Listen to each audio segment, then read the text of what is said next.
everyone, welcome to Topper's Notes. This lecture is all about Research Aptitude Chapter 1 previous year questions where we will be discussing about basics of research. So let's move to the first question.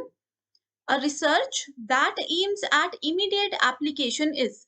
So कौन सी वो research होती है जहां पे हमें immediate application की जरूरत पड़ती है, इमीडिएटली कोई एक्शन लेने की जरूरत पड़ती है. सो राइट आंसर होगा यहाँ पे action research. Next question is x post facto research means. अब यहाँ पे देखो, पोस्ट का मतलब होता है बाद में. अब जैसे प्री का मतलब होता है पहले, वैसे ही है पोस्ट का मतलब बाद में. यहीं से क्लियर होता है कि इसका आंसर होगा option number 1. The research is carried out after the incident. यानी कि कोई इंसिडेंट हो गया, उसके बाद हम रिसर्च करना शुरू करते हैं. That is called x post facto research. Next question. The principles of fundamental research are used in. So fundamental research जो होती है इसको basic research या फिर pure research भी बोला जाता है. So इसके जो भी principles होते हैं वो कौन से टाइप के research में generally use किए जाते हैं, ये इस question में पूछा गया है. So right answer है applied research. इसको आपने हमेशा याद रखना है कि जैसे फंडामेंटल रिसर्च होती है बेसिक रिसर्च, जिसमें पर्सन सिर्फ अपने नॉलेज को बढ़ाने के लिए कुछ भी चीज सीखता है. फॉर एग्जाम्पल, अगर मान लीजिए मैं देखती हूँ कि महाभारत के कौन कौन से कैरेक्टर्स थे, ये मैं बस जानना चाहती हूँ. ऐसा नहीं है कि मेरा कोई एग्जाम है या मैंने किसी को कुछ नॉलेज आगे शेयर करना है, कुछ भी नहीं है. बस मेरे को जानना था कि महाभारत एग्जैक्टली है क्या, उनमें कौन कौन से कैरेक्टर्स हैं. मैंने नॉलेज कलेक्ट कर लिया, बस अपने माइंड तक ही रखा. अगर अभी मैं इस लेवल पे हूँ, ये होता है फंडामेंटल रिसर्च. उसके बाद अगर कहीं पे मुझे किसी को ये बताने की जरूरत पड़ जाती है कि महाभारत में अर्जुन कौन थे, महाभारत में द्रौपदी कौन थी, ये बताने की जरूरत पड़ जाती है, तो वो होता है अप्लाइड रिसर्च. यानी कि फंडामेंटल रिसर्च में हमने जो भी नॉलेज कलेक्ट किया, अब उसको अप्लाई करने की जरूरत है. उसके बाद आता है एक्शन रिसर्च, जो कि बेसिकली अप्लाइड रिसर्च का ही एक पार्ट होता है. सो आई होप ये क्वेश्चन आपका क्लियर है. Next question is which is the main objective of research. So research का main objective है यहाँ पे to discover new facts or to make fresh interpretation of known facts. एक fact है, simple language में बोलूं कि कोई टॉपिक है, कोई प्रॉब्लम है जिसके बारे में मुझे ऑलरेडी पता है, तो उसी को मैं फिर से थोड़ा सा रिसर्च करूंगी. उसमें जो लेटेस्ट डेटा है, अपडेटेड उसमें क्या चल रहा है, वो चीजें कलेक्ट करूंगी. That is called research. ये देखो, रिसर्च जो है दो चीजों से बना है, सर्च, यानी कि ऑलरेडी जो चीज हमारे पास है, ऑलरेडी जिस चीज के बारे में हमें नॉलेज है, उसको हम फिर से सेकेंड टाइम उस पर कोई सर्च करते हैं, उसको ढूंढते हैं ताकि हमें और नॉलेज हमारा बढ़ सके. Next question is the research approach of Max Weber to understand how people create meanings in natural setting is defined as.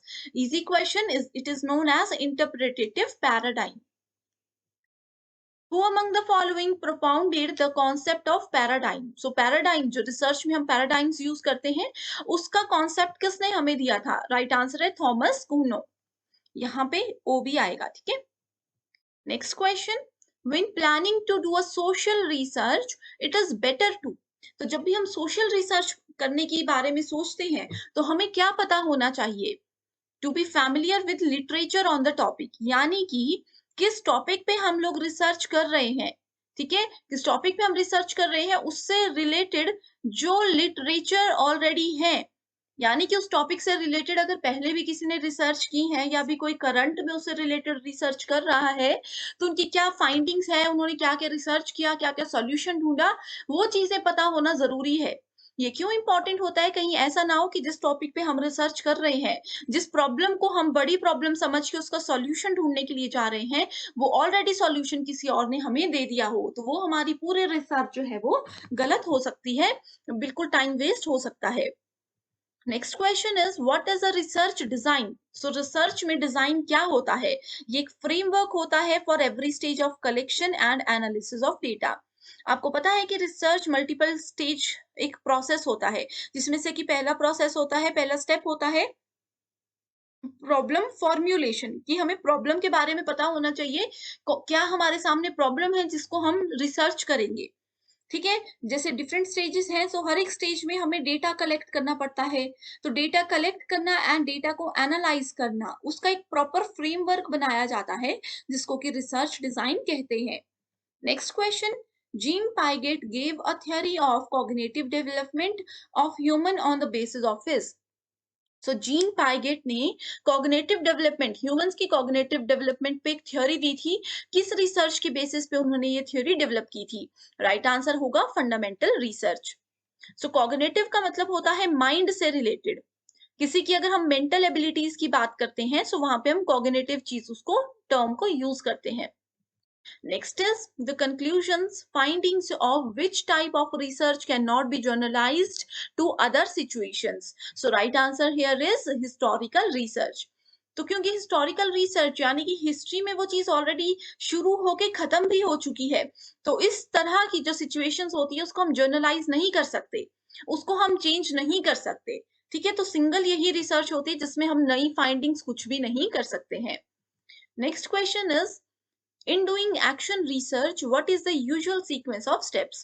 So जब भी हम एक्शन रिसर्च करते हैं तो एक प्रॉपर सीक्वेंस होता है स्टेप्स का जो हमें फॉलो करना चाहिए, वो होता है plan, act, observe, reflect.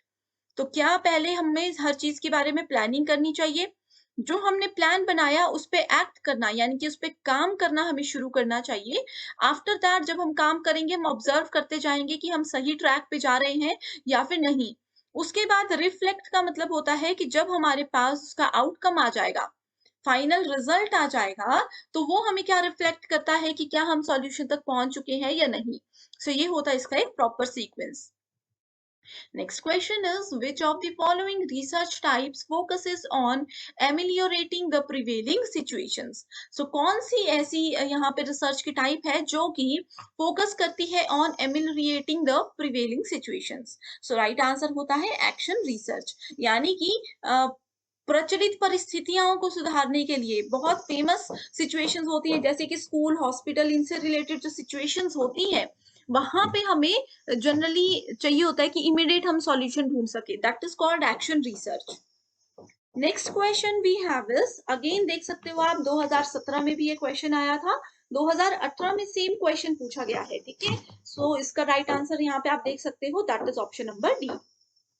Next question is, match the following से रिलेटेड क्वेश्चन है। यहाँ पे रिसर्च के 4 टाइप्स गिवन है एंड देन कैरेक्टरिस्टिक्स गिवन है। ठीक है, सो राइट आंसर पे जाते हैं डायरेक्टली। यहाँ पे आप देख सकते हो ए का सेकंड पार्ट इज राइट, यानी कि बेसिक रिसर्च क्या होती है, developing an effective explanation through theory building.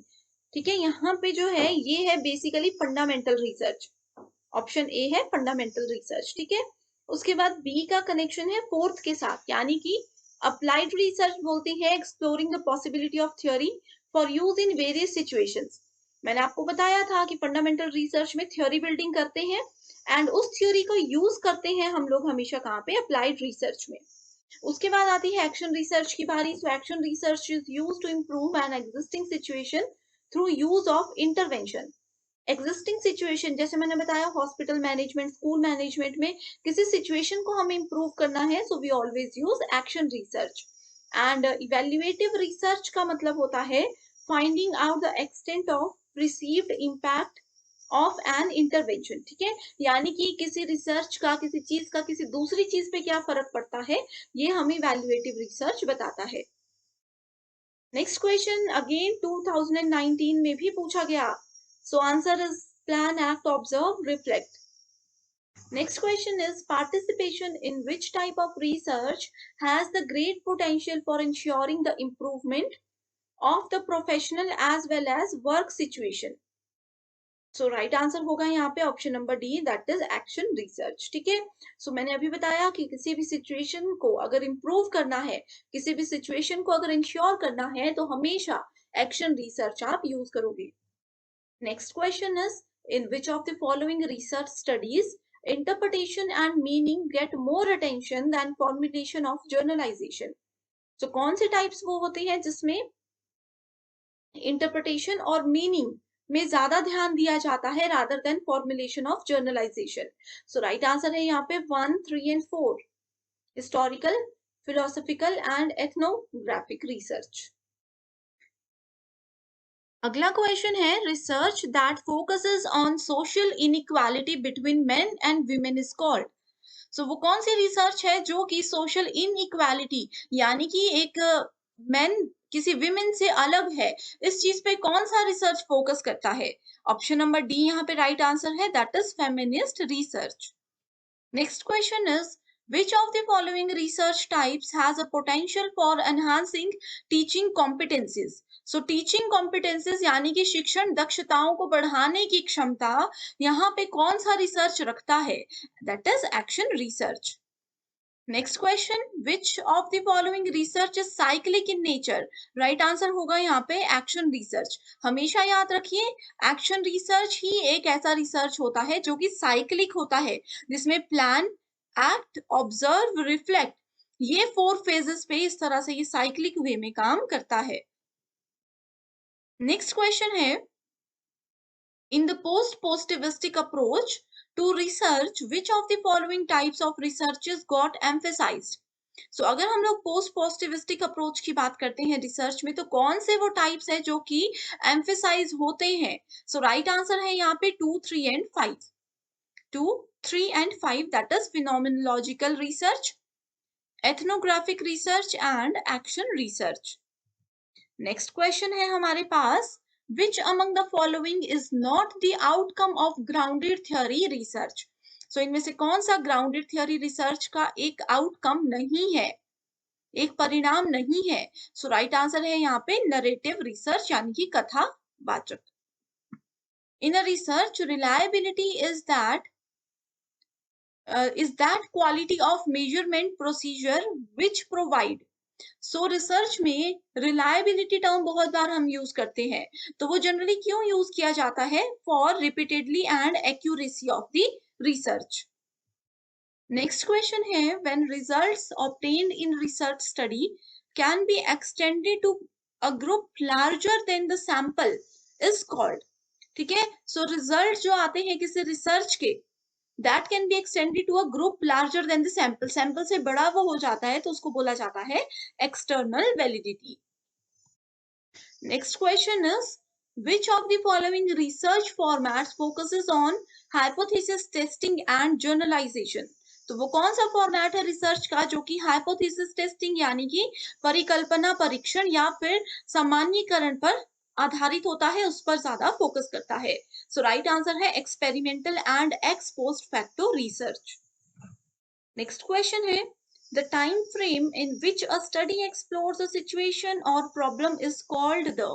So right answer होगा यहाँ पे रेफरेंस पीरियड।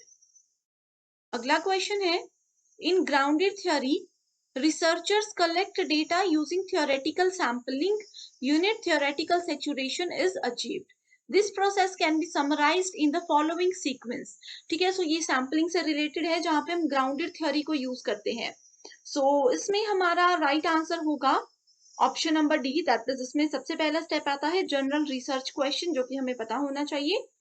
उसके बाद आता है sample theoretical decided, collection data, collection of data, उसके बाद आता है analysis of data and then theoretical saturation.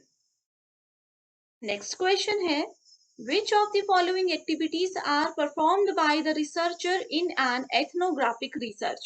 So जब भी हम ethnographic research की बात करते हैं तो कौन सी एक्टिविटीज जनरली ये फॉलो करता है, परफॉर्म कौन सी एक्टिविटीज जनरली की जाती है? सो राइट आंसर है यहाँ पे option number D, that is 2 and 3। सो यहाँ पे देख सकते हो 2 है gets immersed in a social setting for an extended period of time, and option number 3 है listens to and engages। हमारा अगला क्वेश्चन है, at the stage of data analysis in which quantitative techniques have been used by a researcher। ठीक है, जब हम data analysis stage पर होते हैं जहां पे क्वांटिटेटिव टेक्निक जो है एक रिसर्चर यूज करते हैं, the evidence warrants the rejection of null hypothesis. इन्होंने यहाँ पे बोला कि नल हाइपोथेसिस को रिजेक्ट कर दिया। Which of the following decision of the researcher will be deemed appropriately? So right answer है यहाँ पे option number B, that is rejecting the this null hypothesis and accepting the substantive research hypothesis। Next question is, the originality of a research topic will depend upon factors of, हमारा research topic original है या नहीं है, ये किन factors पे depend करता है? ये डिपेंड करता है हमारे टॉपिक की यूनिकनेस पे, हमारे सपोर्ट सिस्टम पे and feasibility of the system पे। Next question is the conceptual framework in which a research is conducted is called। so जहां पे एक conceptual framework जिसपे कि basically research conduct की जाती है उसको बोलते हैं research design। नेक्स्ट क्वेश्चन है हमारे पास, according to one paradigm of research following sequence is followed by the researchers। ठीक है, सो रिसर्च पैराडाइम में एक सीक्वेंस होता है जो हमने प्रीवियस क्वेश्चन भी किया, तो आपको बताना है किसको यहाँ पे फॉलो किया जाता है। ठीक है, गिवन है यहाँ पे थ्योरी, जनरलाइजेशन ऑफ हाइपोथेसिस, उसके बाद आता है डेटा कलेक्शन, उसके बाद आता है डेटा एनालिसिस एंड रिजल्ट, उसके बाद आता है हाइपोथेसिस कंफर्म्ड और रिजेक्टेड, एंड उसके बाद आता है रिवीजन ऑफ थ्योरी। सो यहाँ पे राइट आंसर है, जो भी ये सीक्वेंस बताया गया है उस अकॉर्डिंग राइट आंसर है डिडक्टिव अप्रोच। तो ये थे हमारे आज के 34 questions. Thanks for watching this video. Hi everyone, welcome to Toppers Notes. This lecture is all about Research Aptitude Chapter 2, where we will be discussing about methods of research previous year questions. So हमारा पहला प्रश्न है, which of the following is not a type of experimental method? So research methods में हमारे पास एक important method है experimental method. 4 options given है, हमें बताना है कि इनमें से एक्सपेरिमेंटल का टाइप कौन सा नहीं है। सो राइट आंसर है हमारे पास residual group experiment. Next question is, deconstruction is a popular method of research in. So research में हम लोग डीकंस्ट्रक्शन बहुत बार यूज करते हैं, ये कौन से रिसर्च का एक पॉपुलर मेथड है? सो राइट आंसर है यहाँ पे लिटरेचर का। Next question is, the research stream of immediate application is। So research अगर इमीडिएट एप्लीकेशन की अगर हम बात करते हैं रिसर्च में, तो इसका मतलब है we are talking about action research. ये चैप्टर 1 में भी हमने इससे रिलेटेड बहुत बार क्वेश्चंस किए थे कि जहां पे भी हमें इमीडिएट सॉल्यूशन की जरूरत होती है, प्रॉब्लम का इमीडिएट हमें वहां पे कोई हल ढूंढना होता है, तो हमेशा we use concepts of action research.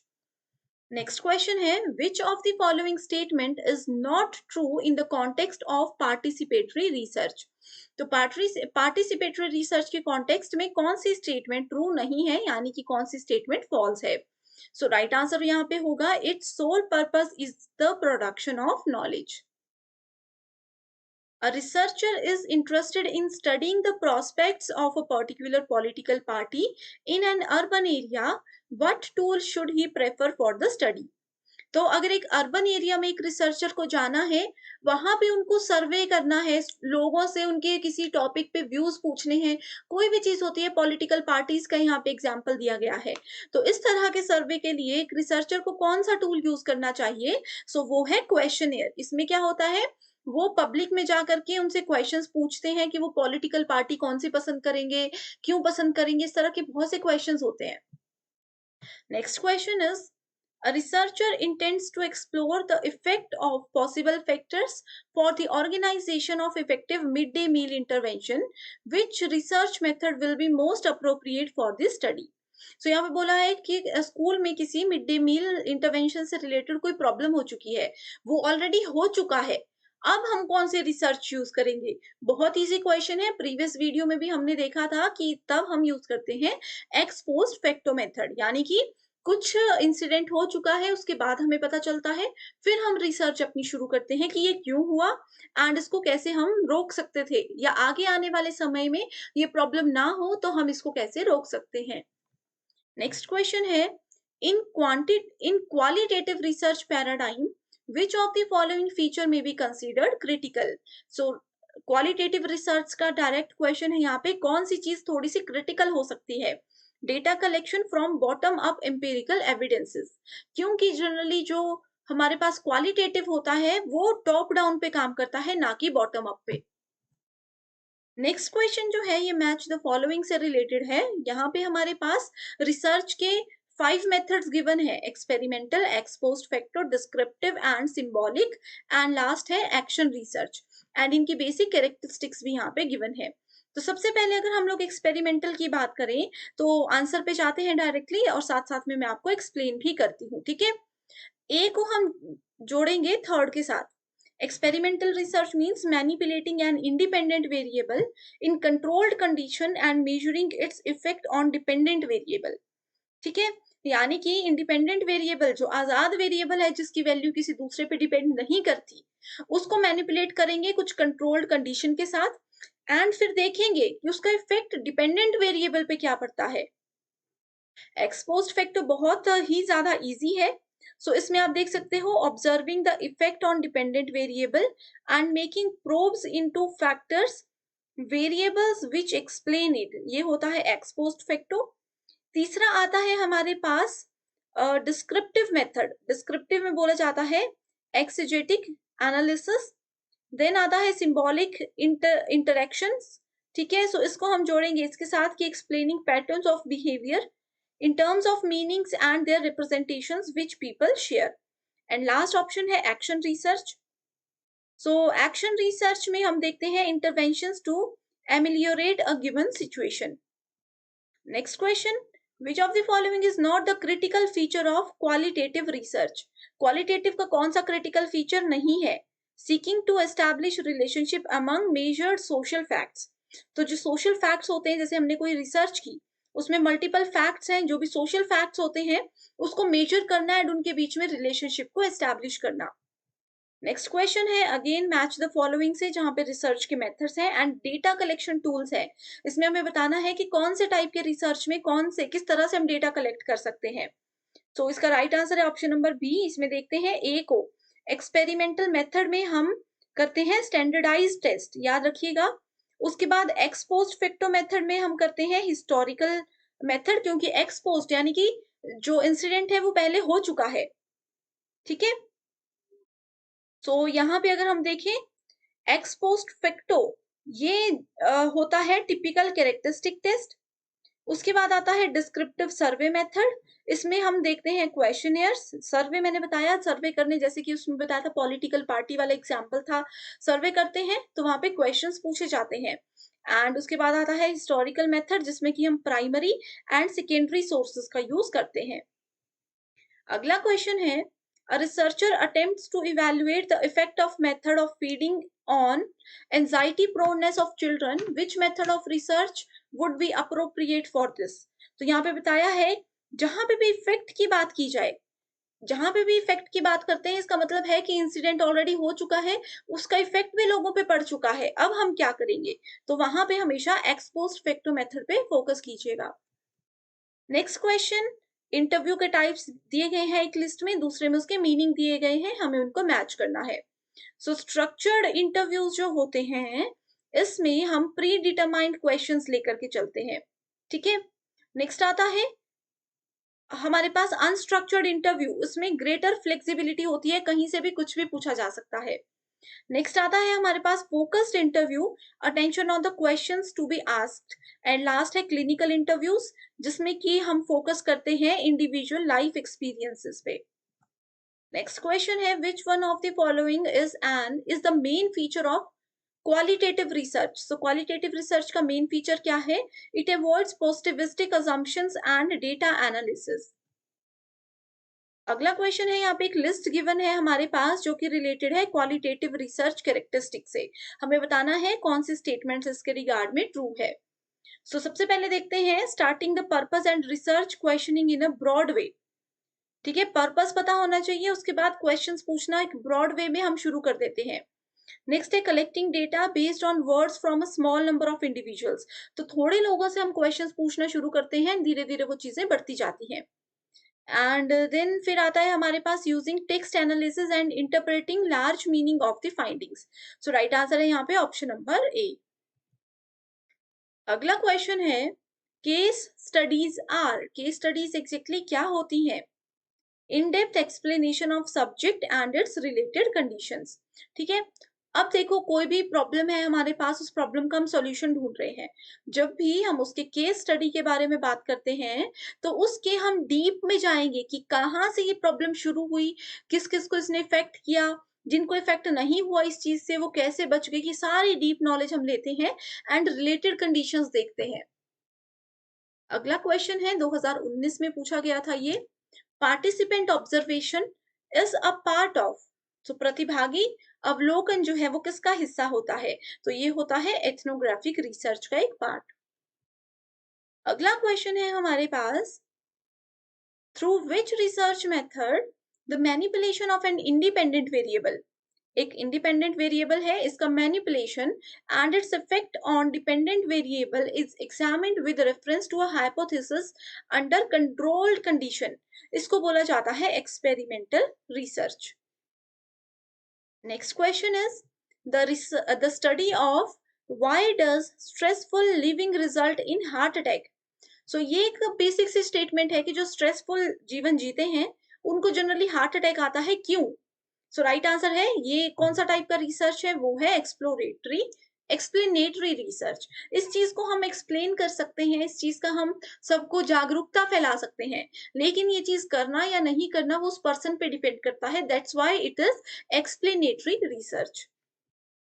Next question है, in the research method generalizations may be made that will be applicable to other situations of the same type, what is this called?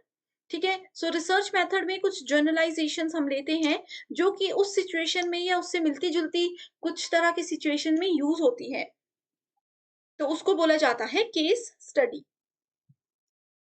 अगला question है, quantitative research is also called the, so quantitative research को हम structured approach बोलते हैं, एक proper structure होता है जो यहाँ पे फॉलो किया जाता है, एक एक इंस्ट्रक्शन एक एक स्टेप को प्रॉपर वे में यहाँ पे फॉलो किया जाता है। नेक्स्ट क्वेश्चन है, when the researcher does not know the identity of the experimental and placebo groups, the study is termed as, ठीक है, जब रिसर्चर को एक्सपेरिमेंटल ग्रुप और प्लेसबो ग्रुप्स के बारे में नहीं पता होता, बिल्कुल भी नहीं आइडिया होता, तो उसको बोलता है double blind research. The easiest attitudinal scale which is a summated rating scale is the, so right answer है यहाँ पे लाइकर्ट स्केल। अगला प्रश्न है, brainstorming is a method that can be used for, so brainstorming एक ऐसा method है जो हम यूज करते हैं किस लिए, generalizing new ideas in the area of interest, so जिस चीज में हमें इंटरेस्ट होता है, जिस फील्ड में हमें इंटरेस्ट होता है उसमें हम नए आइडियाज को जनरेट करते हैं, दैट इज कॉल्ड ब्रेनस्टॉर्मिंग। अगला क्वेश्चन है, a pilot study is also called, pilot study को बोला जाता है फिजिबिलिटी स्टडी। नेक्स्ट क्वेश्चन है, a questionnaire that offers no scope for any respondent's own view is called, so questionnaire जो कि कोई भी स्कोप ऑफर नहीं करता है रिस्पोंडेंट को, ठीक है, उसको बोला जाता है क्लोज्ड एंडेड क्वेश्चनियर। ये टाइप से जरूर क्वेश्चन आता है, ओपन एंडेड होता है, क्लोज्ड एंडेड होता है, ठीक है। In which of the following research paradigms the focus of concern is on interpreting reality in the terms of participants perspective, so participant के perspective पे जहां पे हम काम करते हैं उसको बोला जाता है ethnographic research।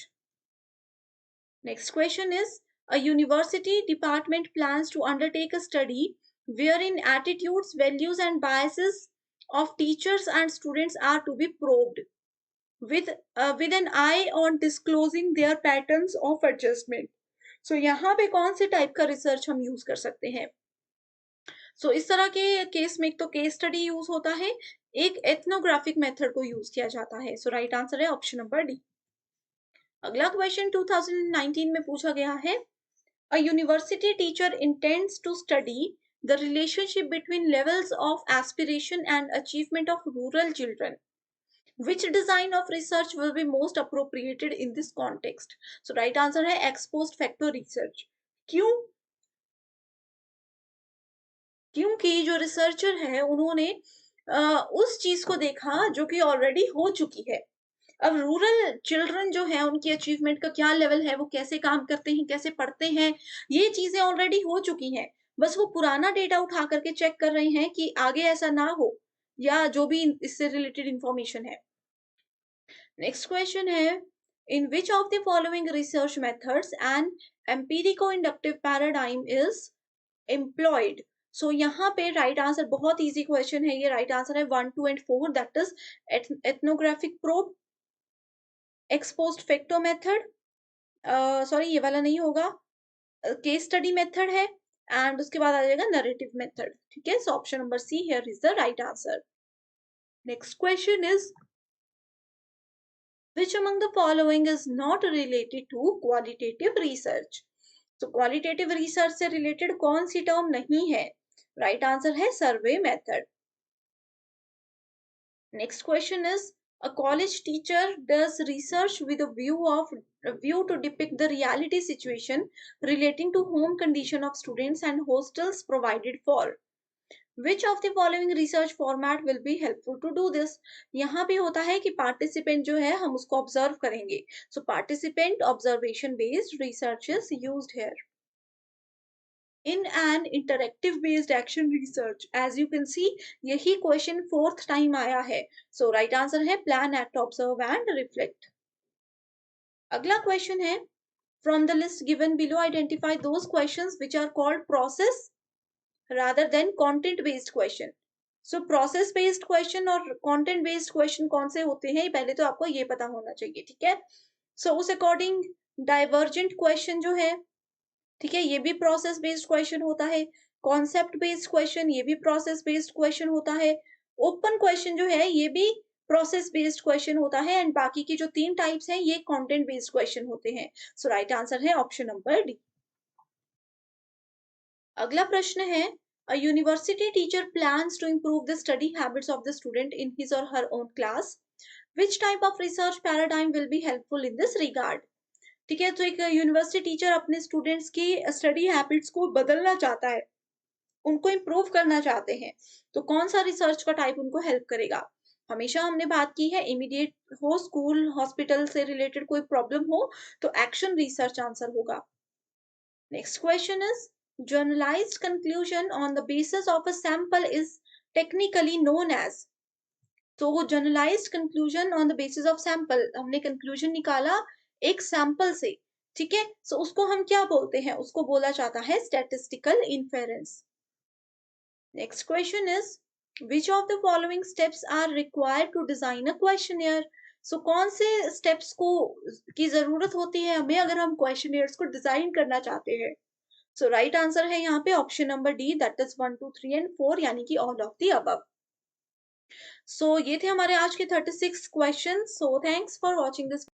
Hi everyone, welcome to Toppers Notes. This lecture is all about Research Aptitude Chapter 3, where we will be discussing about steps of research previous year questions. So let's move to the first question. Which of the following sampling methods is based on probability? So research aptitude में sampling एक बहुत important chapter होता है, एक बहुत important topic होता है। Basically sampling के 2 टाइप्स होते हैं, probability sampling and non probability sampling. Further इसको 4 सेक्शंस में डिवाइड किया जाता है। तो यहाँ पे आपको पूछा है कि प्रोबेबिलिटी सैम्पलिंग का यहाँ पे कौन सा टाइप है? सो राइट आंसर है यहाँ पे स्ट्रेटिफाइड सैम्पलिंग टेक्निक। एंड ऊपर के जो 3 है, convenience sampling, quota sampling, judgement sampling, ये तीनों ही नॉन प्रोबेबिलिटी के टाइप्स होते हैं। एंड इसके अलावा स्ट्रेटिफाइड सैम्पलिंग को सिंपली स्ट्राटा सैम्पलिंग भी बोला जाता है। Next question is identify the incorrect statement. Hypothesis यहाँ पे आप देख सकते हो, हाइपोथेसिस से रिलेटेड स्टेटमेंट्स हैं। हाइपोथेसिस का मतलब होता है परिकल्पना करना, यानी कि किसी चीज को अगर हम लोग गेस करते हैं, that is taken under the category of hypothesis. Hypothesis is made on the basis of limited evidence as a starting point for further investigation. So इसमें बोला गया है कि अगर हम hypothesis लेते हैं, ये किसी चीज का एक starting point होता है, इसी से हम अपनी आगे की investigation को शुरू कर पाते हैं. A hypothesis is a basis for reasoning without any assumption of its truth. Hypothesis is a purposive explanation for a phenomenon, या फिर scientific hypothesis is a scientific theory. So option number D बिल्कुल incorrect है, क्योंकि scientific hypothesis scientific theory नहीं होती है। इन दोनों चीजों में मेजर डिफरेंस होते हैं, राइट? हाइपोथेसिस को हम परिकल्पना करना या फिर मैंने आपको बताया गेस करना होता है। अब मेरे पास कोई प्रॉब्लम है, मेरे को उस प्रॉब्लम का सॉल्यूशन चाहिए। मैं अपनी ए फ्रेंड के पास गई, उन्होंने मुझे बोला कि ये वाला ट्राई करो, मे बी आपको सॉल्यूशन मिल जाए। फिर मैं अपनी फ्रेंड बी के पास गई, उन्होंने मेरे को कोई और ट्रिक बताया और बोला ये ट्राई करो, मे बी सॉल्यूशन मिल जाए। तो ये होते हैं हाइपोथेसिस कि इन्होंने सिर्फ गेस किया, इन्होंने किसी चीज़ का सिर्फ अनुमान लगाया। अब मेरी चॉइस है कि मैं कौन से रूट को फॉलो करूँगी, कौन से ट्रिक को फॉलो करूँगी एंड अपने कंक्लूजन तक मैं पहुँच जाऊँगी। तो इसीलिए हाइपोथेसिस को जो है यहाँ पे स्टार्टिंग पॉइंट बताया गया है। Next question is arrange the following steps of research in correct sequence. So steps यहाँ पे गिवन है 6, हमें एक प्रॉपर सीक्वेंस में इनको अरेंज करना है। तो सबसे पहले जैसे इस एग्जांपल में मैंने आपको बताया कि मेरे पास कोई प्रॉब्लम है, तो किसी भी रिसर्च की शुरुआत हम करते हैं अगर हमारे पास कोई प्रॉब्लम होगी उसकी आइडेंटिफिकेशन से। मान लीजिए कि मैं किसी प्रॉब्लम में फंस गई हूँ, मैंने उस प्रॉब्लम को सोचा, उसके बारे में सोचा, फिर मैं समझी कि इसका सॉल्यूशन ढूंढना बहुत इंपॉर्टेंट है, तो उसको सॉल्यूशन ढूंढने के लिए जो स्टेप्स, जो आगे का काम मैं शुरू करूंगी, उसको बोला जाता है रिसर्च करना। ठीक है, तो सबसे पहला स्टेप होता है आइडेंटिफिकेशन ऑफ रिसर्च प्रॉब्लम। उसके बाद हमें अपने रिसर्च का ऑब्जेक्टिव पता होना चाहिए। प्रॉब्लम मेरे सामने आ गई, अब मुझे इसका क्या सॉल्यूशन चाहिए, यहाँ तक कैसा पहुंचा जाए, ये हमें पता होना चाहिए। ठीक है, उसके बाद आता है मेथोडोलॉजी, यानी कि प्रॉब्लम से निकल तो मैं चुकी हूँ, सॉल्यूशन तक मुझे जाना है, तो कौन से मेथड को मैं यूज करूंगी, क्या क्या ट्रिक्स मैं लगाऊंगी। उसके बाद होता है उन ट्रिक्स को ध्यान में रखते हुए मैंने बोल दिया कि हाँ, मैं ऐसे करती हूँ, अपने किसी फ्रेंड की हेल्प ले लेती हूँ, या मैं पब्लिक में जाकर के उनका रिव्यूज इस टॉपिक पे जाकर के पूछती हूँ। तो ये होता है कलेक्शन ऑफ डेटा। एंड उसके बाद नेक्स्ट आता है डेटा एनालिसिस, कि जो भी डेटा हमने यहाँ पे कलेक्ट किया, उस डेटा को हम एनालाइज करेंगे, उसका हम विश्लेषण करेंगे कि कौन सा एग्जैक्टली हमारे काम का है, कौन सा काम का नहीं है, उसको हम रिजेक्ट कर देंगे। एंड हमेशा सबसे लास्ट में आता है results and discussion. So right answer है यहाँ पे ऑप्शन नंबर बी। अब ये वाला जो क्वेश्चन है, इस पर बेस्ड बहुत से क्वेश्चंस आगे आने वाले हैं, तो ये सीक्वेंस को आप लोग वापस से वीडियो को थोड़ा सा रिवाइंड करके देख सकते हो। Next question is a working hypothesis is, एक कार्य परिकल्पना क्या होता है। सो वर्किंग हाइपोथेसिस मतलब कि हमने अनुमान लगाया, हमने परिकल्पना करना शुरू कर दिया, हम उस पे काम कर रहे हैं। ये होता है एक provisional accepted hypothesis for further research. एक ऐसा हाइपोथेसिस है जो कि हमारे सामने पहले था, उसको हमने एक्सेप्ट कर लिया एंड ये आगे की जो रिसर्च के बाकी के स्टेप्स है उसमें हमें हेल्प करेगा कि हम अपने सॉल्यूशन तक पहुंच सकें। Next question is with which one of the following techniques communality is associated। Univariate analysis, factor analysis, case study या फिर स्वॉट एनालिसिस। सो जब भी हम लोग फैक्टर एनालिसिस, रिसर्च में मल्टीपल फैक्टर्स होते हैं, उनको जब एनालाइज करते हैं, सो उस समय पे एक टर्म यूज होती है जिसको बोला जाता है कम्युनैलिटी। अगला प्रश्न है identify the correct sequence of research steps. तो हमने देखो यही क्वेश्चन पीछे किया, आगे नेक्स्ट क्वेश्चन जितने भी हैं सब में ये आएगा ही आएगा। तो सबसे पहले हमें सिलेक्शन ऑफ टॉपिक, यानी कि हमारा जो रिसर्च है, किस चीज पे हम रिसर्च करने वाले हैं, यानी कि क्या हमारी प्रॉब्लम है, क्या प्रॉब्लम हमारे सामने है, वो सेलेक्ट हमें करनी है। उसके बाद रिव्यू ऑफ लिटरेचर, यानी कि उससे रिलेटेड कोई ऑलरेडी कोई लिटरेचर है तो हम उसको पढ़ेंगे। ठीक है, जैसे कि फॉर एग्जाम्पल मान लीजिए कि कोई सोशल वर्क है, ठीक है, उस पे कोई रिसर्च मुझे करनी है, तो अब क्या करूंगी, मैंने टॉपिक तो अपना सेलेक्ट कर दिया, उसके बाद मैं देखूंगी इसी से रिलेटेड कोई लिटरेचर ऑलरेडी है या नहीं। ये लिटरेचर रिव्यू का फायदा क्या होता है कि इससे हमें पता चल जाता है कि क्या जो चीज के बारे में मैं सर्च करने वाली हूँ ऑलरेडी किसी और ने सर्च तो नहीं कर दी, तो क्या होगा, मेरी रिसर्च वेस्ट हो जाएगी। या फिर इसी टॉपिक पे अगर कई लोगों ने पहले रिसर्च की है तो उनके उसमें क्या रिव्यूज थे, उन्होंने क्या क्या स्टेप्स फॉलो किए, कौन कौन सी चीजें सक्सेसफुल रही, किस किस चीज में वो रिजेक्ट हो गए। ये सारी चीजें हमें लिटरेचर रिव्यू से पता चलती है, जो कि हमें अपनी रिसर्च में बहुत मदद करता है। उसके बाद आता है data collection, interpretation of findings. अगला क्वेश्चन है sampling error decreases with the. तो जो सैम्पलिंग एरर होता है वो कैसे कम होता है, जैसे जैसे सैंपल का साइज बढ़ता जाता है। ठीक है, ये दोनों एक दूसरे के ऑपोजिट होते हैं। जैसे जैसे सैंपल का साइज इंक्रीज होता जाएगा, हमारे सैंपल का एरर कम होता जाएगा। Next question is the sequential operations in scientific research are. तो एक साइंटिफिक रिसर्च अगर हमें करनी है तो उसमें एक सीक्वेंशियल ऑपरेशंस, एक सीक्वेंस हमें फॉलो करना होता है। वो सीक्वेंस क्या है? पहला होता है इसमें कोवेरिएशन, उसके बाद आता है एलिमिनेशन ऑफ सुपोरियस रिलेशनशिप्स, उसके बाद आता है generalization and theorization. Next question, which one of the following is not a non parametric test. So हमारे पास हाइपोथेसिस टेस्टिंग होती है, ठीक है, और भी बहुत सी टाइप की टेस्टिंग होती है, तो हमें इसमें बताना है कि नॉन पैरामीट्रिक टेस्ट का टाइप कौन सा है। तो राइट आंसर होगा यहाँ पे option number A, that is T test. Next question, which of the following sampling methods is not based on probability. Again repeated question है, पहले भी यही आया था, तो प्रोबेबिलिटी के कौन सा टाइप नहीं है। सो राइट आंसर है कोटा सैम्पलिंग, क्योंकि कोटा सैम्पलिंग जो है वो नॉन प्रोबेबिलिटी का ही टाइप होता है, ठीक है। तो प्रोबेबिलिटी में आता है simple random, stratified, cluster sampling and एक और सैम्पलिंग इसमें होता है। मैंने आपको बताया कि प्रोबेबिलिटी एंड नॉन प्रोबेबिलिटी दोनों के ही फोर टाइप्स होते हैं, ठीक है। Next is which of the following is a non probability sampling method. अभी हमने इसका आंसर देखा कोटा सैम्पलिंग, ठीक है। यहाँ पे देखो एक पहला क्वेश्चन पूछा गया कि कौन सा प्रोबेबिलिटी नहीं है, कोटा सैम्पलिंग। इसमें पूछा गया कौन सा नॉन प्रोबेबिलिटी है, तो कोटा सैम्पलिंग। बाकी के ऑप्शंस बिल्कुल सेम है। तो ये थोड़ी सी चीजें ऐसी हैं जो कि एज इट इज रिपीट होती आ रही हैं बहुत सालों से। अगला क्वेश्चन है the variable which impacts the relationship between an independent variable and a dependent variable is called। so जहां पे एक इंडिपेंडेंट वेरिएबल और दूसरे नॉन इंडिपेंडेंट वेरिएबल के बीच में, ठीक है, नॉन इंडिपेंडेंट मतलब डिपेंडेंट वेरिएबल के बीच में रिलेशनशिप होता है, उसको बोला जाता है control variables. Next question, the population formulation is called parameter while the corresponding sample information is known as। इसको बोला जाता है स्टैटिस्टिक्स। सो राइट आंसर है option number D.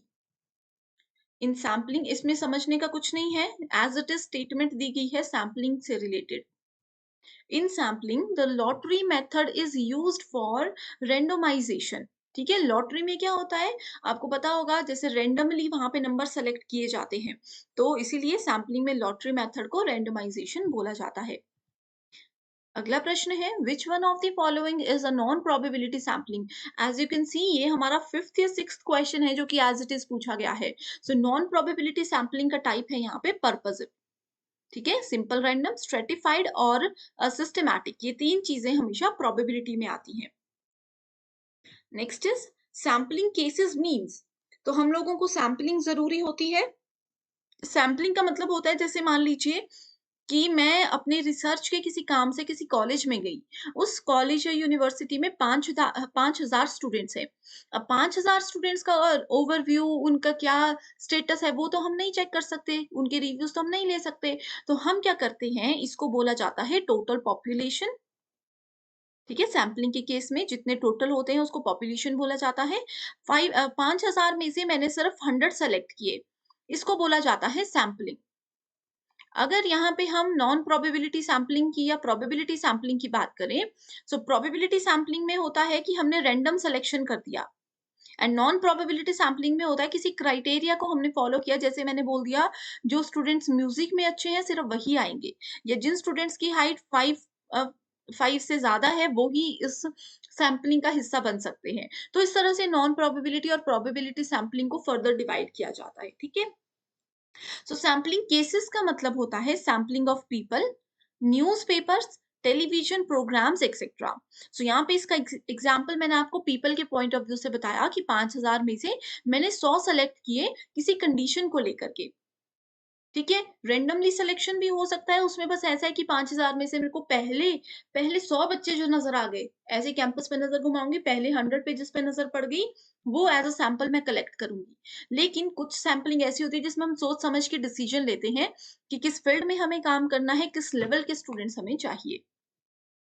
The frequency distribution of a research data which is systematical in shape similar to a normal distribution but center peak is much higher is, that is called leptokurtic.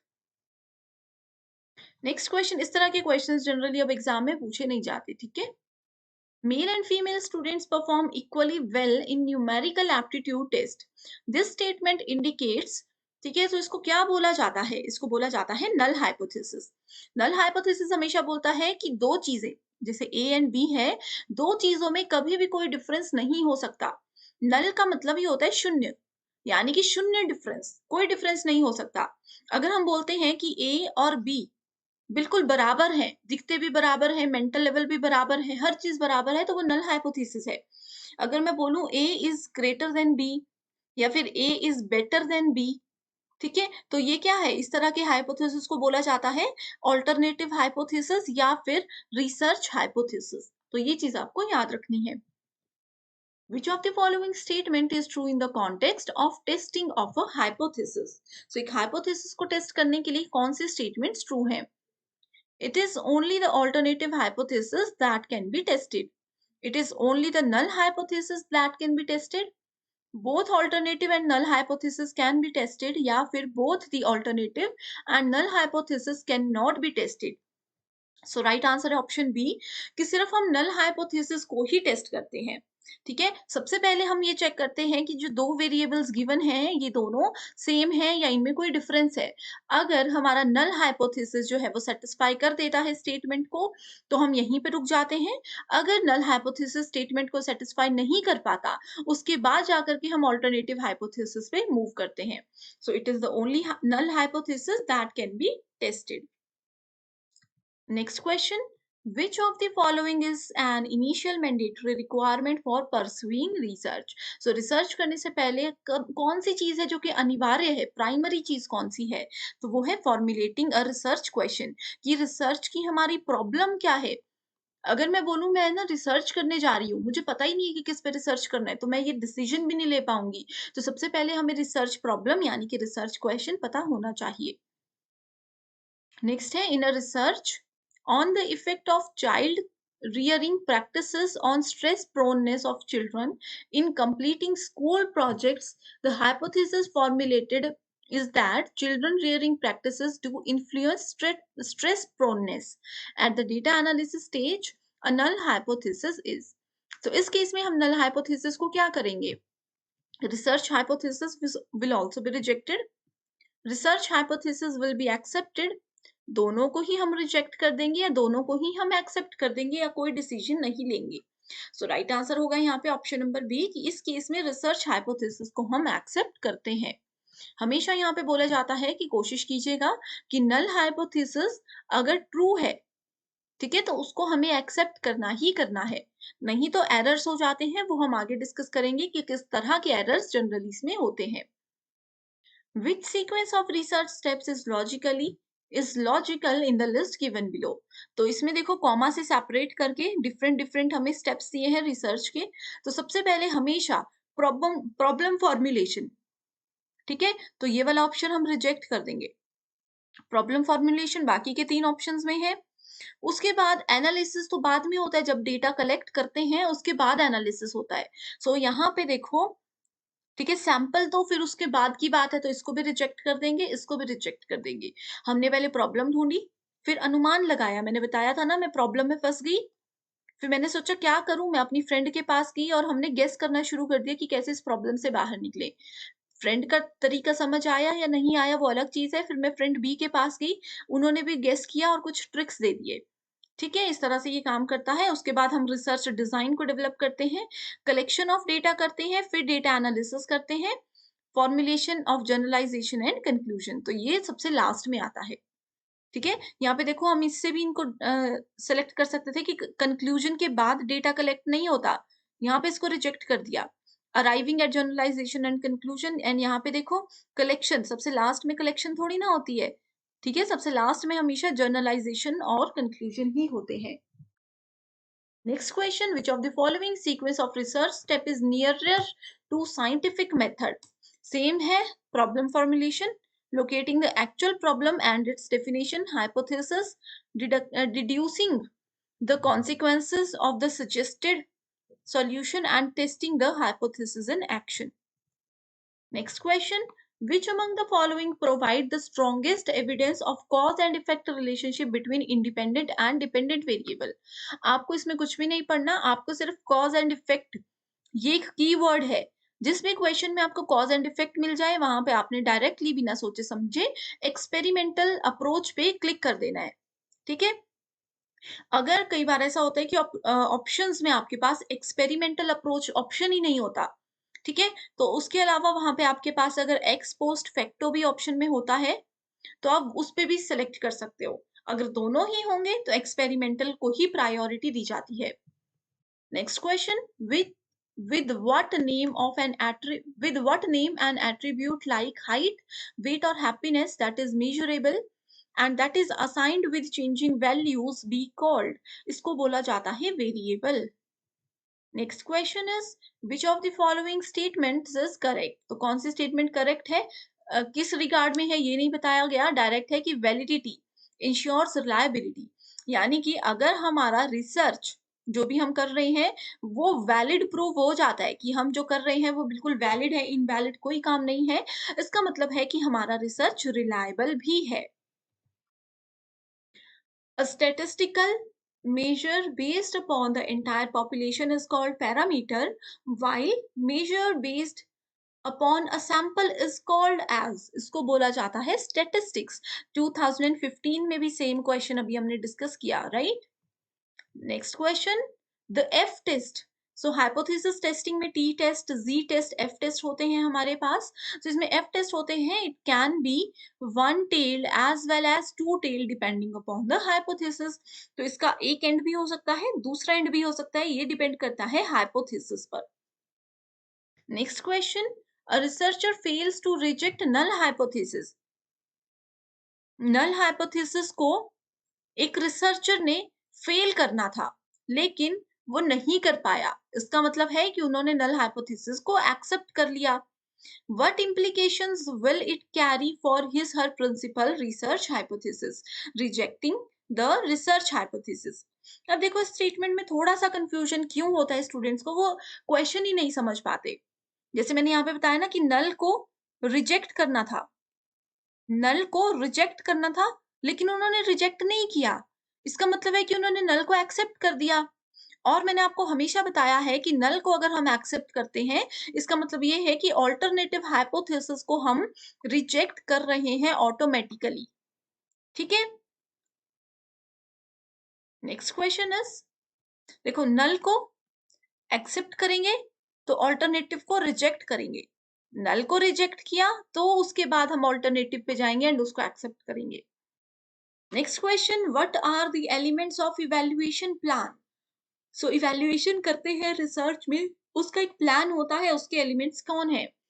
Purpose, resources, analysis, authority. So right answer is option number D, that is 1, 2 and 3। So authority यहाँ पे important नहीं है, एक research plan हमारा purposeful होना चाहिए, उसमें proper resources होने चाहिए, एनालिसिस भी उसका होना चाहिए। ठीक है, अगला प्रश्न है, अ हाइपोथेसिस इज, हाइपोथेसिस यानी कि परिकल्पना क्या होता है?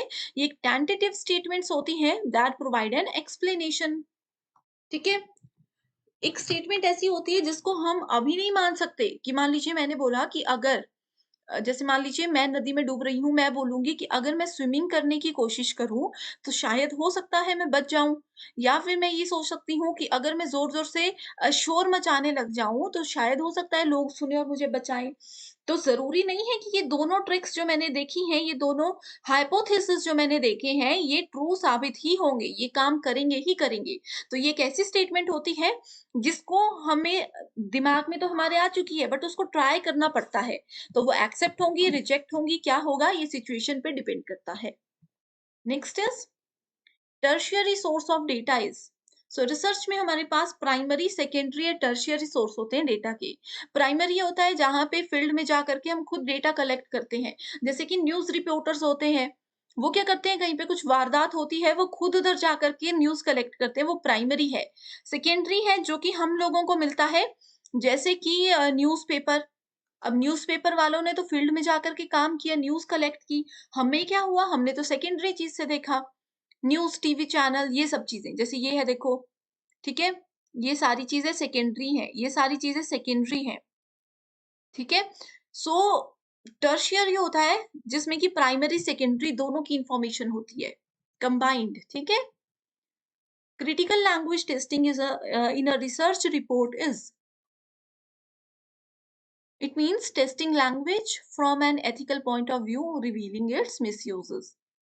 Next question is, a university teacher plans to study the effect of level of aspiration of student in terms of their socioeconomic background on their scholastic performance at the term and evaluation conducted by an external testing agency. What is the dependent variable? So इस case में dependent variable है scholastic performance of student, क्योंकि उनकी जो ये performance है ये depend करती है किस पे, उनके फाइनल इवैल्यूएशन पे, उनके फाइनल रिजल्ट पे।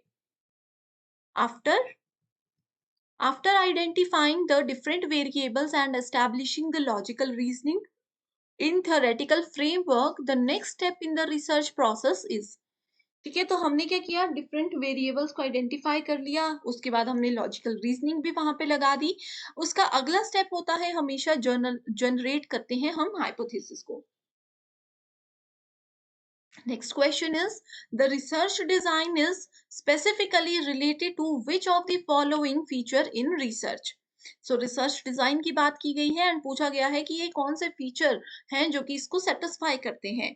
Sample selection, formulation of a plan, deciding about the tool for data collection, hypothesis making या फिर choice of a field of inquiry. So इधर अगर देखिए राइट आंसर है ऑप्शन नंबर 1, 2 एंड 3, ठीक है। सो रिसर्च डिजाइन में स्पेसिफिकली ये तीनों चीजें रिलेटेड होती हैं। Next is, during research which recording observation is an observer rates an individual based on the rating given in another aspect, the aspect of the interaction. This is termed as halo effect, ठीक है। इस तरह के questions कई बार किसी एक आधी shift में पूछे जाते हैं। सो अगर आपने ऑलरेडी पढ़े हैं तो रिवाइज कर लीजिए, नहीं तो इस टॉपिक पे जाने की अब जरूरत नहीं है क्योंकि एग्जाम बिल्कुल नजदीक है। The formulation of the research problem can be compare to, हमने रिसर्च प्रॉब्लम को फॉर्मुलेट किया, उसको निरूपण दिया, एक फाइनल डिसाइड किया कि क्या प्रॉब्लम है, that is compare to laying the foundation of the building, ठीक है। ऐसा बोला जाता है ना कि हम कोई बिल्डिंग बना रहे हैं, उसका फाउंडेशन, उसका बेस कितना ज्यादा स्ट्रॉन्ग हम बनाते हैं उतनी ज्यादा बिल्डिंग स्ट्रॉन्ग होती है। तो जितना अच्छा, जितना बेहतरीन हमारा रिसर्च प्रॉब्लम हम सेलेक्ट करते हैं उतने अच्छे से हम काम कर सकते हैं। In experimental research based studies, the observation derived from which of the following variables are considered for statistical analysis? So right answer है यहाँ पे dependent variable. कंफ्यूज नहीं होना, डायरेक्टली डिपेंडेंट वेरिएबल की डेफिनेशन पूछी गई है। A shift in attitude in respondents between 2 points during data collection is called regression effect. Next is, which of the following sequences correctly reflect scientific investigation? तो scientific research हम already कर चुके हैं। Scientific research में एक proper sequence होता है, वो है observation, conceptualization, theorizing, deduced, consequences and method of verifying them.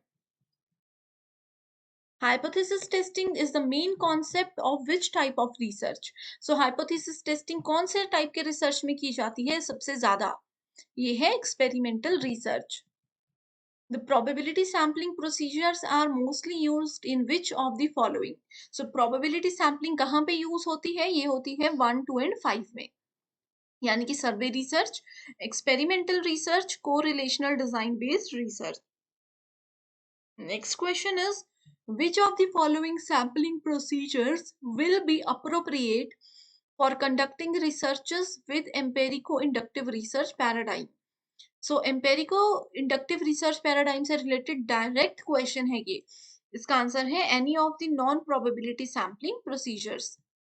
अगला प्रश्न है, which of the following statements failed to indicate the intent of purposive sampling?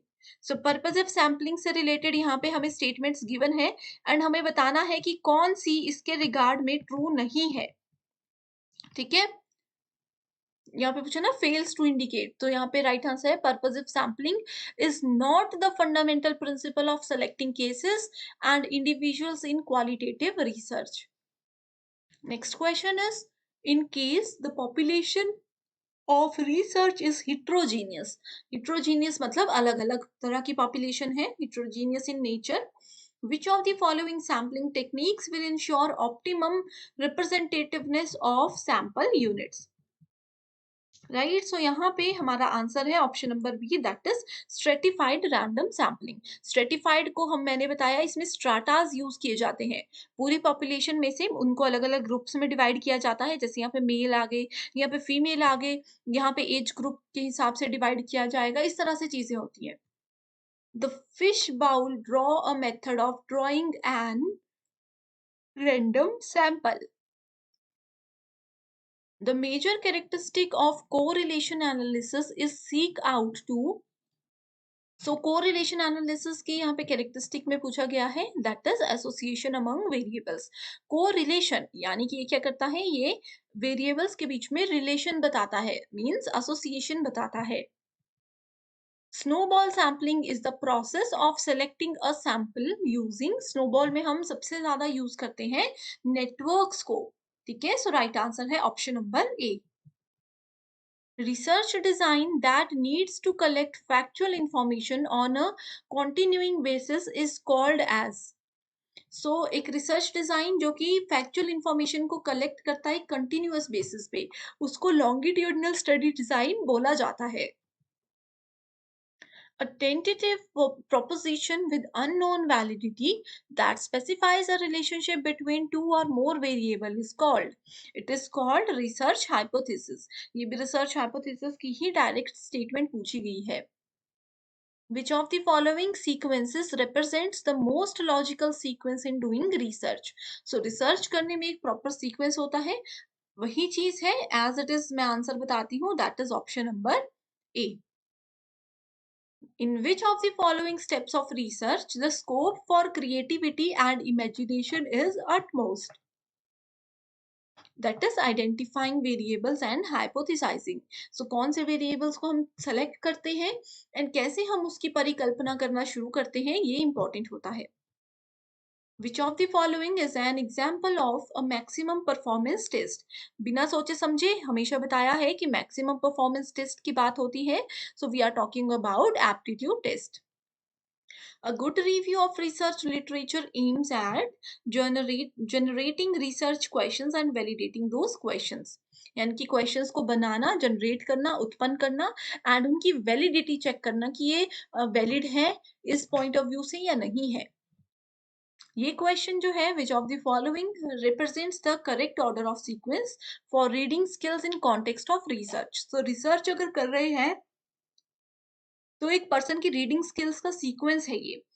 Right answer है सर्वे पहले करना चाहिए, उसमें क्वेश्चंस, उस सर्वे करने के बाद हमारे माइंड में क्वेश्चंस आते हैं, read them carefully, recall them and review them. Which of the following statements from the following statement are correct? sampling related error is subsumed under the category non sampling error. Sampling error does not occur in multi-stage cluster sampling. So right answer यहाँ पे होगा हमारे पास option number A, that is 1 and 3. So third statement miss हो चुकी है, इसका नाम है inaccurate sampling, frame and non respondent. Which stage in research creates a working thesis for the research paper by specifying and organizing the category of information? So review of literature section में ये सारा काम होता है.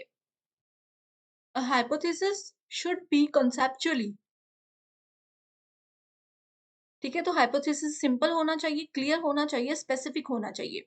Specific का मतलब यहाँ पे ये है कि जो प्रॉब्लम है उस चीज को, उससे रिलेटेड वो होना चाहिए. ऐसा नहीं है कि प्रॉब्लम कुछ और है, हम हाइपोथेसिस कुछ और कर रहे हैं, तो जैसे जैसे आगे बढ़ते जाएंगे हम कहीं और से कहीं और ही पहुंच जाते हैं. ठीक है.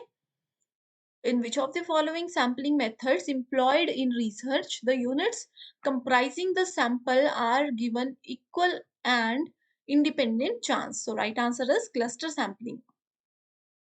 इसमें पूरी पॉपुलेशन को छोटे छोटे क्लस्टर्स में डिवाइड किया जाता है एंड जितने भी लोग होते हैं, जितने भी सैंपल्स हम सेलेक्ट करते हैं, जितने भी क्लस्टर्स हम बनाते हैं, सबको इक्वल चांस मिलता है। Next is, in which type of qualitative research design individual stories to describe the lives of people are explored? So qualitative research के कौन से टाइप की इसमें बात की गई है? ये की गई है narrative research की बात। In a research problem studying the effect of teaching method on a scholastic achievement of boys and girls in terms of their socio-economic background, which can be designated as independent variable. So यहाँ पे आप देख सकते हो पहले question में same statement थी, किसी दूसरी शिफ्ट का क्वेश्चन था, उसमें पूछा था कि इनमें से डिपेंडेंट वेरिएबल कौन है, तो डिपेंडेंट था सोशियो इकोनॉमिक बैकग्राउंड। अब इसमें इंडिपेंडेंट वेरिएबल है teaching methods. Suppose you want to investigate the working efficiency of Nationalized Bank of India. Which one of the following would you follow? ठीक है, सो यहाँ पे आपको इनके वर्किंग एफिशिएंसी का इन्वेस्टिगेशन करना है, तो कौन सा सैम्पलिंग मेथड यूज होगा? यहाँ पे यूज होगा multi stage sampling. From the list given below, identify those which are called known probability sampling procedures. So non probability के types यहाँ पे अगर हम डायरेक्ट बात करें, सो वो है dimensional sampling, snowball sampling and quota sampling. ये नॉन प्रोबेबिलिटी है, बाकी के प्रोबेबिलिटी है। Identify the test from the list given below which are maximum performance test in the context of research. So maximum performance test है यहाँ पे पहला तो achievement test, ये तो पता ही है आपको। उसके बाद आता है intelligence test and then उसके बाद आता है aptitude test। ठीक है, कंफ्यूज नहीं होना है, यहाँ पे एटीट्यूड है एंड यहाँ पे एप्टीट्यूड है, तो ध्यान से इसको पढ़िएगा एग्जाम में। Next is match the following से रिलेटेड क्वेश्चन है, जिसमें रिसर्च टूल्स पूछे गए हैं एंड दूसरा उनमें मेजरमेंट स्केल पूछी गई है। सो डायरेक्टली आंसर पे मूव करते हैं। Questionnaire and interview. Questionnaire and interview are related to ordinal scale of measurement. उसके बाद आता है intelligence and aptitude test, it is related with interval scale of measurement. फिर आता है attitude and values, it is related to ratio scale of measurement. And then आता है speed and frequency test, that is normal scale of measurement. Next is spotting gaps in the research literature is the chief way to identify research questions. In this context, spotting gaps in research literature refers to, so दो statements यहाँ पे हमें दी गई हैं। ठीक है, दो statements given है। Identifying under research area, recognising the gap between two researchers background. So right answer है option number 1 and 3 here. So next question जो कि हमारा आज का लास्ट क्वेश्चन है, इसमें पूछा गया है in the process of conducting research formulation of hypothesis is followed by. So formulation of hypothesis के साथ में यहाँ पे रिसर्च में कौन सा स्टेप फॉलो किया जाता है? ये किया जाता है सिलेक्शन ऑफ रिसर्च टूल्स। सो ये थे आज के 68 क्वेश्चंस जो कि मोस्ट इंपॉर्टेंट है। So thanks for watching this. Hi everyone, welcome to Toppers Notes. This lecture is all about Research Aptitude Chapter 4, where we are going to discuss thesis and article writing previous year questions. So let's move to the first question. When two or more successive footnotes refer to same work, which one of the following expressions is used? So अगर हम लोग किसी research में दो या दो से ज्यादा सक्सेसिव फुटनोट्स को यूज करते हैं, ठीक है, सो उस एक्सप्रेशन को क्या बोला जाता है, क्या चीज वहां पे यूज की जाती है? ऑप्शन 1 जो है वो राइट आंसर है, IBID। Next question is which one of the following references is written according to American Psychological Association, that is APA format. So this format is very important and इसके अलावा एक MLE format होता है, वो भी आपको पता होना चाहिए। सो इसका डायरेक्ट आंसर है ऑप्शन नंबर ए। सो जब भी हम लोग अमेरिकन साइकोलॉजिकल एसोसिएशन फॉर्मेट की बात करते हैं, तो सबसे पहले यहाँ पे जो भी ऑथर है, जो भी रिसर्चर है, उनका लास्ट नेम आता है। उसके बाद ईयर ऑफ पब्लिकेशन आता है कि किस ईयर में वो उसको पब्लिश करने वाले हैं, एंड देन जो भी उनका टॉपिक होता है रिसर्च का, उसके बारे में यहाँ पे लिखा जाता है। Next question is which one of the following is an indication of the quality of a research journal? So research journal की क्वालिटी का इंडिकेशन इनमें से कौन सा है? So right answer is option number 1, that is impact factor. Next question, research paper, जब भी हम रिसर्च बनाते हैं तो उसमें रिसर्च पेपर, थीसिस, ये बहुत इंपॉर्टेंट एक रोल प्ले करते हैं। सो इसमें रिसर्च पेपर की डायरेक्ट डेफिनेशन पूछी गई है, that is it contains peer reviewed original research और evaluation of research conducted by others. Peer reviewed होता है हमारे आसपास के लोग, जैसे अगर ए कोई रिसर्चर है तो ए के आसपास अगर ए प्लस ए माइनस इस तरह के लोग हैं, ये क्या करते हैं, ये ओरिजिनल रिसर्च को एक बार रिव्यू करते हैं एंड वो रिसर्च जो किसी और ने कंडक्ट की है उसको इवैल्यूएट करते हैं। Next question is which one of the following references is written as per modern language association, that is MLA format. So मैंने आपको बताया कि ये बहुत इंपॉर्टेंट होता है। सो इसमें राइट आंसर है ऑप्शन नंबर डी। ठीक है, सो एमएलए फॉर्मेट के अंदर अगर हम बात करें, सो यहाँ पे भी पहले उनका नाम आता है, फिर सर नेम आता है, देन जो भी उनका टॉपिक होता है, जिस यूनिवर्सिटी जिस सिटी से वो पीएचडी कर रहे हैं वहां का proper address and then last में सबसे ईयर यहाँ पे आता है। ये होता है एमएलए फॉर्मेट थीसिस लिखने का, राइट। सो जब भी आप लोग रिसर्च करो वहां पे पूछा जा सकता है एमएलए रिसर्च फॉर्मेट को फॉलो करो या एपीए को करो, एंड इस तरह के क्वेश्चंस हमेशा एग्जाम में पूछे जाते हैं, तो आपको ये सीक्वेंस याद रखना चाहिए। Next question is a workshop is, so क्या होती है एक कार्यशाला। Workshop is a brief intensive course for a small group emphasizing the development of skill or techniques for solving a specific problem। Simple language में अगर मैं आपको बताऊं तो वर्कशॉप जहां पे स्टूडेंट्स को फॉर एग्जाम्पल हम लेकर के जाते हैं, जिसको कि हम बोलते हैं hand in experience, hand in experience. ठीक है, यानी कि किसी चीज को बस थियोरेटिकली नहीं समझाया जा रहा, प्रैक्टिकली समझाया जा रहा है। जैसे कि अगर मैं मोटर इंजीनियरिंग कर रही हूँ तो मुझे डायरेक्टली वहां पे बड़े इंजीनियर्स के साथ काम करके जो चीजें सिखाई जाएंगी, that is called workshop. Next is in a thesis figures and tables are included in. तो थीसिस जब भी हम बनाते हैं उसमें फिगर्स और टेबल्स हमने बहुत से यूज किए होते हैं, उसको हम कहाँ पे ऐड करते हैं, सो उसको हम टेक्स्ट में ही ऐड करते हैं। उसके लिए कोई अलग से हमें चैप्टर या फिर कुछ और चीज नहीं बनानी पड़ती। Next question is a thesis statement is, तो थीसिस कथन क्या है, इट इज एन असर्शन। तो आपको पता होना चाहिए ये एक दावा होता है। थीसिस में जो कुछ भी स्टेटमेंट्स हम देते हैं ये दावा है, इसका कोई हम फैक्ट नहीं बोल सकते, ऑब्जर्वेशन नहीं बोल सकते। जो चीजें हमने फाइनली कंक्लूड करके वहां पे लिखी हैं, जिसके लिए हम श्योर हैं कि ये रिसर्च हम कर चुके हैं एंड इसमें कोई भी दो राहें नहीं है, कोई भी डाउट नहीं है, उसी चीज को हम यहाँ पे असर्शन बोलते हैं। Next question is the core elements of dissertation are, so शोध प्रबंधन के मुख्य तत्व क्या होते हैं। ऑप्शंस यहाँ पे राइट आंसर है हमारे पास इंट्रोडक्शन। ठीक है, ऑप्शन नंबर 4 है। देखो डिसर्टेशन में कुछ इंपॉर्टेंट चीजें होती हैं, 4 चीजें हैं जो कि कंपलसरी है। सबसे पहले उसमें इंट्रोडक्शन आनी चाहिए, उसके बाद उसमें लिटरेचर रिव्यू आना चाहिए, उसके बाद research methodology, results, discussion and conclusion. इस तरह से एक सीक्वेंस को फॉलो किया जाता है।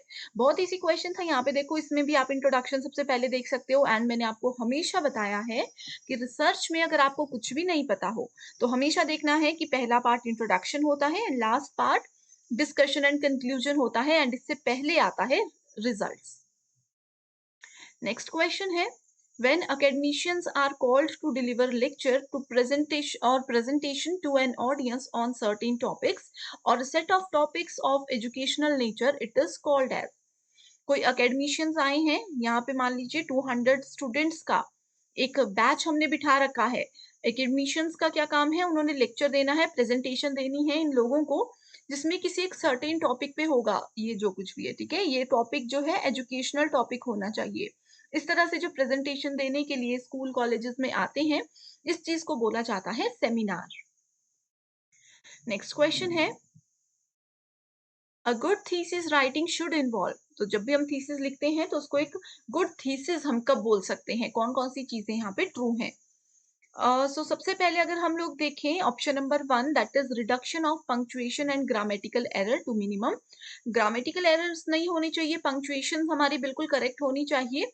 दूसरा आता है केयरफुल चेकिंग ऑफ रेफरेंसेस, की जो भी चीजें हमने यूज की है उसको हमें अच्छे से चेक करना बहुत जरूरी है।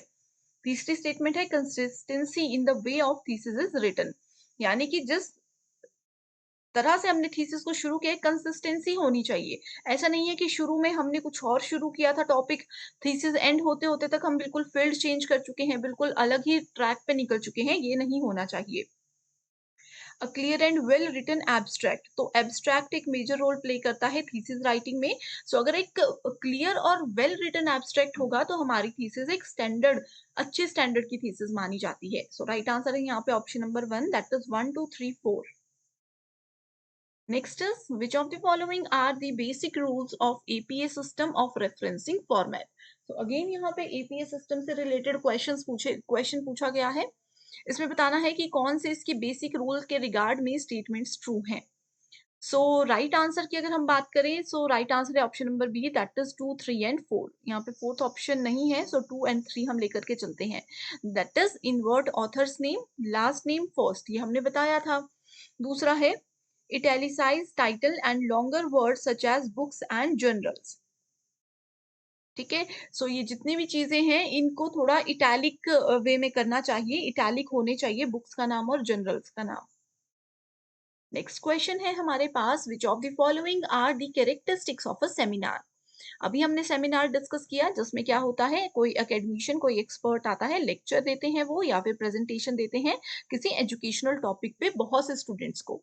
ठीक है, सो कैरेक्टरिस्टिक्स क्या है, it is a form of academic instruction, बिल्कुल सही।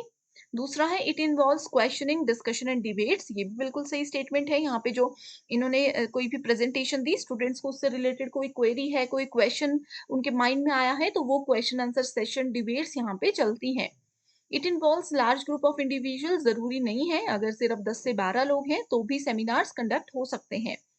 It needs involvement of skilled person, yes, इसमें ये जो अकेडमिशियंस की हम बात करते हैं, जो सेमिनार में आके प्रेजेंटेशन देते हैं, वो एक स्किल्ड पर्सन होनी चाहिए।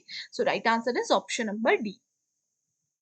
Next question is, the format of thesis writing is the same as इन।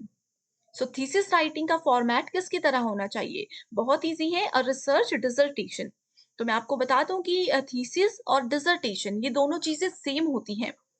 अगर हम लोग अपने +2 लेवल या इस तरह से बात करें तो थीसिस उसको बोला जाता है, एंड अगर हम अपने डॉक्टरल लेवल पे रिसर्च करते हैं उसमें जो भी चीजें होती हैं उसको डिसर्टेशन बोला जाता है, बाकी ये चीजें सेम होती हैं। अगला क्वेश्चन है, in a PhD thesis which one is the correct sequence of showing scheme of chapterization? So अगर हमें अपने पीएचडी रिसर्च में स्कीम ऑफ चैप्टराइजेशन शो करना है अपनी थीसिस में, तो कौन से सीक्वेंस को हमें फॉलो करना चाहिए। तो सबसे पहले इंट्रोडक्शन होनी चाहिए, तो इसको हम डिलीट कर देंगे, इसको हम यहाँ से ऑप्शन को रिमूव कर देते हैं। ठीक है, इस वाले में भी इंट्रोडक्शन नहीं है, इसको भी हम हटा देंगे।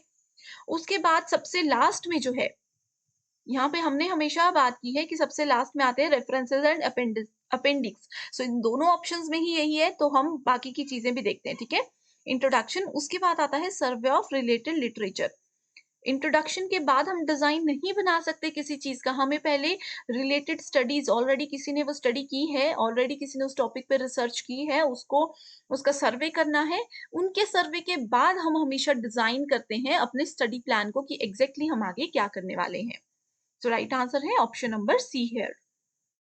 अगला प्रश्न है, a detailed description of methodology of research is required in. Right, so यहाँ पे पूछा गया है रिसर्च मेथोडोलॉजी में डिटेल डिस्क्रिप्शन जो होता है, ठीक है, वो किस में लिखा जाता है, वो थीसिस एंड डिसर्टेशन में होता है। सिंपल से बताऊं कि जो भी हमने अपने रिसर्च में किया है उस चीज की डिटेल डिस्क्रिप्शन थीसिस में ही हम लिखते हैं।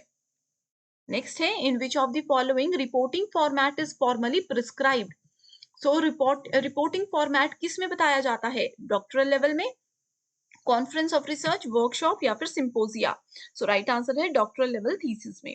कभी भी बात अगर आती है कि एक थीसिस का पर्टिकुलर फॉर्मेट हमें इंस्टीट्यूशन से मिलता है, फॉर्मेट हमें कोई देता है, तो वो हम डॉक्टरल लेवल थीसिस में ही करते हैं। Next is, in finalising a thesis writing format which of the following would form part of supplementary pages. Right, so जब हम थीसिस राइटिंग फॉर्मेट को फाइनलाइज करते हैं तो सप्लीमेंट्री पेजेस किस में हम ऐड करेंगे, वो करते हैं बिब्लियोग्राफी एंड अपेंडिसेस को। Next question is, in which of the following arrangements a wider spectrum of ideas and issues may be made possible. So यहाँ पे ऑप्शन है, आपको बताना है सबसे ज्यादा आइडियाज और इश्यूज कहाँ पे शेयर होते हैं, कहाँ पे होते हैं. सो राइट आंसर है कॉन्फ्रेंस में. वहां पे बहुत से लोग होते हैं, सभी एक्सपर्ट्स होते हैं, सब अपने किसी टॉपिक पे व्यू देंगे. अब पर्सन ए उसके बारे में कुछ और सोचता है, पर्सन बी उसके बारे में कुछ और सोचता है, तो इसमें बहुत ज्यादा आइडियाज जनरेट होते हैं, बहुत ज्यादा इश्यूज भी होते हैं, क्योंकि किसकी स्टेटमेंट को ट्रू माना जाए. अपने एंड पे तो सब अच्छे होते हैं, सब ट्रू स्टेटमेंट्स देते हैं. सो दैट्स वाई यहाँ पे राइट आंसर है conference. Next question is in which of the following activities potential for nurturing creative and critical thinking is relatively greater.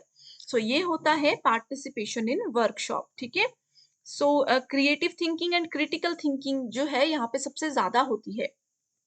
Next question is research report will contain. Research report में क्या होता है, इसमें होता है हमारे पास प्रीफेक्टरी parts, दूसरा होता है इसमें title of the page, and उसके बाद आता है table of contents, and next आता है इसमें टर्मिनल चैप्टर्स. सो ये सारी चीजें एक रिसर्च रिपोर्ट में होना इंपॉर्टेंट है. Next is position papers are. So जब भी हम रिसर्च करते हैं तो पोजीशन पेपर्स एक बहुत इंपॉर्टेंट रोल प्ले करते हैं. ये 2019 का क्वेश्चन है. सो ये होते हैं highlighting of issues and depiction of status. यानी कि हमारी थीसिस में अगर कोई पॉइंट्स हैं, कोई इश्यूज हैं जिनको हम हाईलाइट करना चाहते हैं, तो उसको हम पोजीशन पेपर में जाकर के पोजीशन करते हैं, यानी कि वहां पे लिखते हैं. इससे ये फायदा होता है कि जो हमारे गाइड हैं, जिन्होंने आगे बाद में जाकर के वो थीसिस पढ़नी है, कोई और स्टूडेंट ने पढ़नी है, तो उनको पूरी थीसिस नहीं पढ़नी पड़ेगी. वो डायरेक्टली पोजीशन पेपर वाले सेक्शन में जाएंगे एंड इजीली उनको पता चल जाएगा कि क्या क्या इश्यूज एंड डिपिक्शंस वहां पे थे. Next is reference serves the purpose of. So reference क्या होता है, it lending authenticity to the given content. ठीक है, सो जो भी गिवन कंटेंट है, जो भी मैंने अपनी थीसिस में लिखा है, उसकी ऑथेंटिसिटी यानी कि उसकी प्रमाणिकता वो देने के हमें काम आता है. That is called references.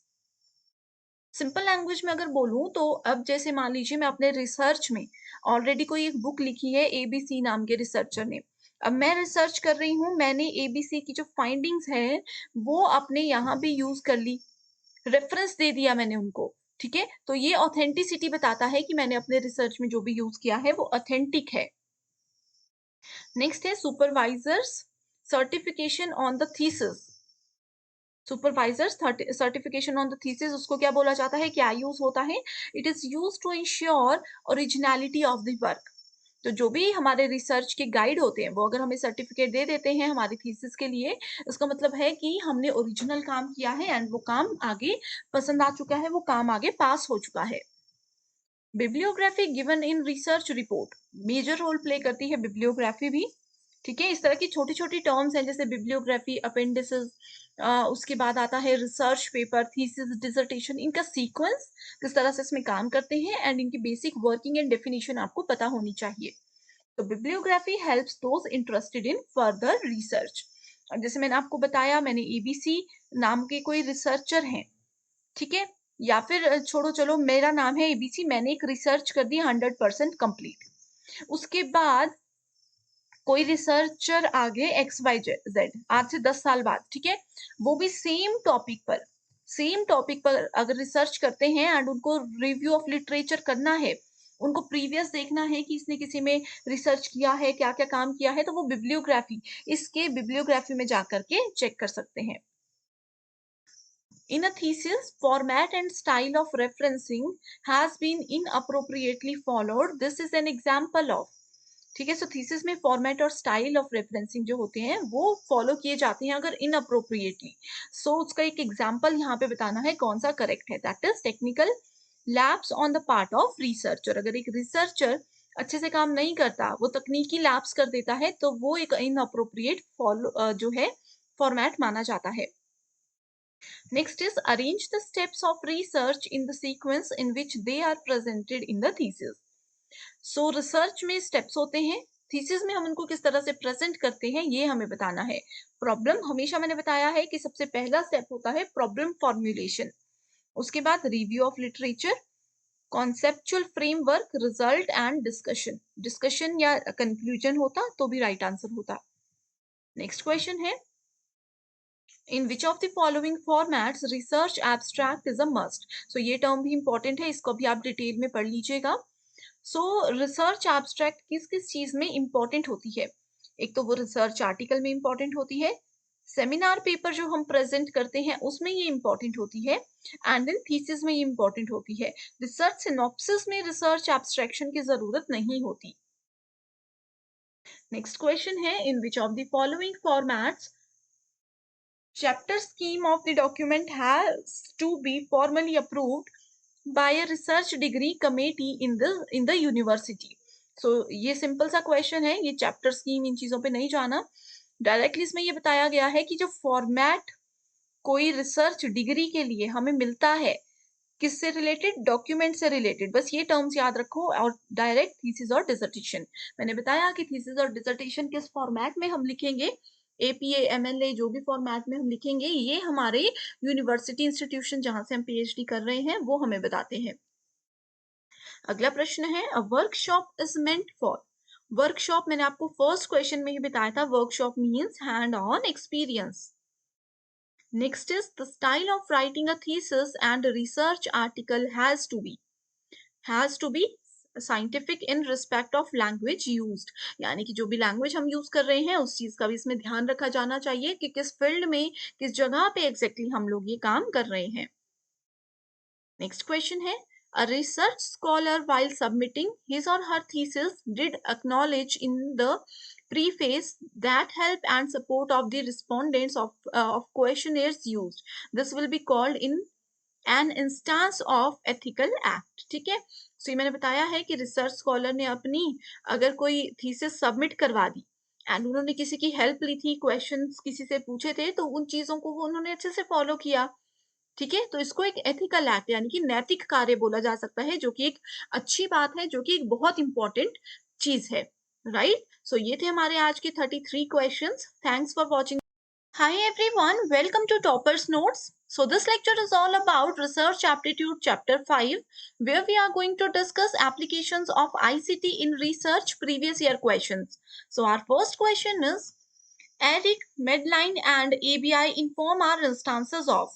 So ये तीन नाम यहाँ पे आपके सामने दिए हुए हैं, ये किसके पार्ट है, ये किस चीज के उदाहरण है? सो राइट आंसर है इलेक्ट्रॉनिक डेटाबेसेस। आप सभी को पता होना चाहिए कि डेटाबेसेस, कंप्यूटर्स, ये कहाँ पे रिसर्च में हमें हेल्प करते हैं। इस तरह के क्वेश्चंस इस पूरे सेक्शन में आज हम डिस्कस करने वाले हैं। Next question is, which of the following provides the overarching vision that guides research into socially relevant areas।